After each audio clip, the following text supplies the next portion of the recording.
Now we move forward to Amdahl's law.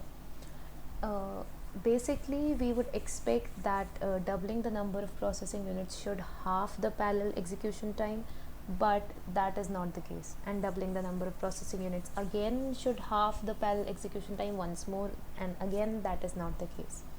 In other words, we would expect that the speed up from parallelization is a linear function of the number of processing units. But linear speed up from parallelization is just a desirable optimum, which is not very likely to become a reality. Indeed, in reality, very few parallel algorithms achieve it. Most of the parallel algorithms have a speed up which is near linear for small numbers of processing elements and then flattens out into a constant value for large number of processing elements. So the example can be, let P be a sequential program processing files from disk as follows. Now P1 is a sequence of two parts. P is equal to P1, P2. P1 scans the directory of the disk, creates a list of file names and hands the list over to P2. And P2 passes each file from the list to the processing unit for further processing. Now P1 cannot be sped up by adding new processing units because scanning the disk directory is it is a sequential process. In contrast, P2 can be sped up by adding new processing units. For example, each file can be passed to a separate processing unit. In sum, a sequential program can be viewed as a sequence of two parts that differ in their parallelizability. That is, we can change it to a parallel system. Now again, let P be as above. Suppose that the sequential execution of P takes 20 minutes, where the following holds. So the non-parallelizable P1 runs 2 minutes and the parallelizable P2 runs 18 minutes.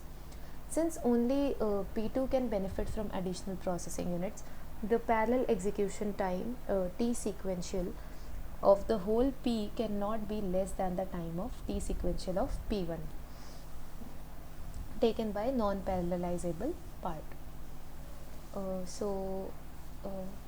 Regardless of the number of additional processing units engaged in parallel execution of P, in sum, if parts of the sequential program differ in their potential parallelism, they differ in their potential speedups from the increased number of processing units.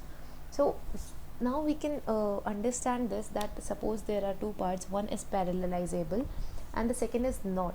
No matter how many processors you add, the non-parallelizable part cannot be parallelized.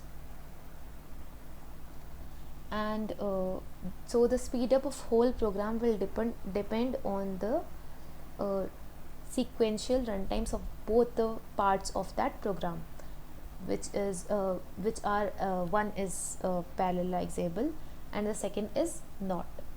So no matter how many processors you use, the time for P1 will remain the same. So in general, a program P executed by a parallel computer can be split into two parts. Part P1, which does not benefit from multiple processing units, and part P2, which does benefit from multiple processing units.